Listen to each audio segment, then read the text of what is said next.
So this video is going to be about the Porsche Mission X, and the fact that I'm wearing a Mercedes hat, I just realized, so ignore this, act like it doesn't exist, because we will be talking about Porsche. In this case, of course, they have a new electric hypercar, which is probably going to be built for a bunch of different reasons, which I'll go through in the rest of this video. But first, if you guys are new here, leave a like, subscribe.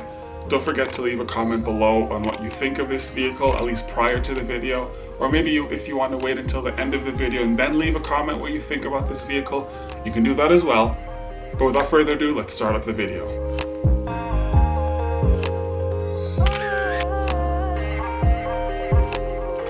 So generally speaking, it's a little bit unusual to an extent for Porsche to come out with hypercars. Oftentimes when other car companies come out with hypercars, they usually tend to just make it a concept and it really never makes it to production.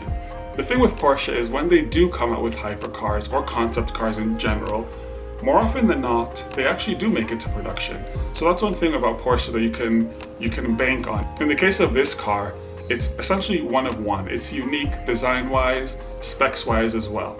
Now, if we're talking about cars that were concepts that eventually made it to public or to general production, look no further than the 918 Spider.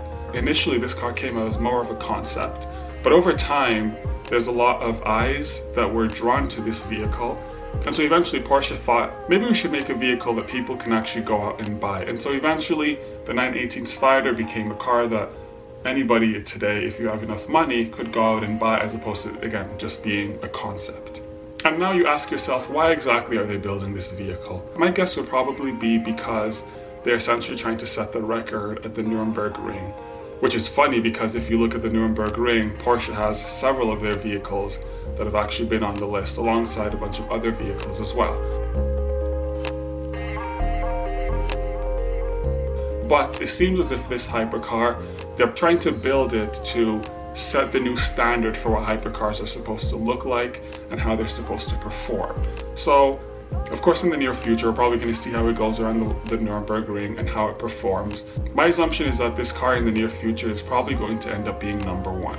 And additionally, it's meant to represent the 75-year anniversary of their sports car and is also supposed to be the successor of the Porsche Carrera GT. So now let's talk about some of the things that we know about this vehicle. First and foremost, we know that it's going to be mid-engine, I guess technically mid-battery, considering the fact that it is indeed an electrical vehicle. And something we're finding out about a lot of the newer vehicles is their charging times. We're starting to see that the charging times are getting quicker and quicker. In the case of this car, it goes from 5% to 80% in just about 20 minutes, which is really impressive because I think that with cars charging quicker, you're actually going to be able to have, I guess, charging stations as opposed to like gas stations. You might have a lot more charging stations with like a store replacing the gas stations we have today, because initially that was probably one of the biggest concerns when it came to the production of electric vehicles. Initially for Teslas, you'd have to leave your car plugged in overnight and then fingers crossed it's actually enough for you to get to work. Teslas today, again, also have much quicker charging times, whether it be even Porsche Taycans have quicker charging times. All the electric vehicles from all the different brands are starting to just get better and better when it comes to the technology available for them to improve not just the drive experience, but also the efficiency with which you're able to charge the vehicle and get from point A to point B safely without it stopping halfway through your drive. Interior wise, this car has a Kalahari Grey and Andalusia Brown interior. And with that, when we're talking about the interior, we're also seeing that this car has a yoke. Now, the yoke for this car is different from other yokes that we've seen in that it's a lot racier. Granted, it is a hypercar. It is a car that's mainly going to be for the racetrack.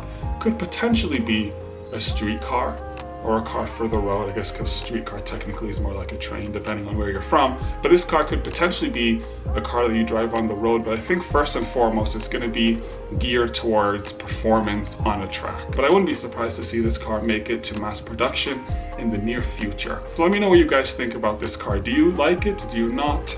Do you think the design is way too different from anything they've made before? Or do you think that it's maybe a new move or a new direction that Porsche is moving toward? Let me know all of that in the comments below. And that's all for this video. I'll catch you guys in the next one. Peace.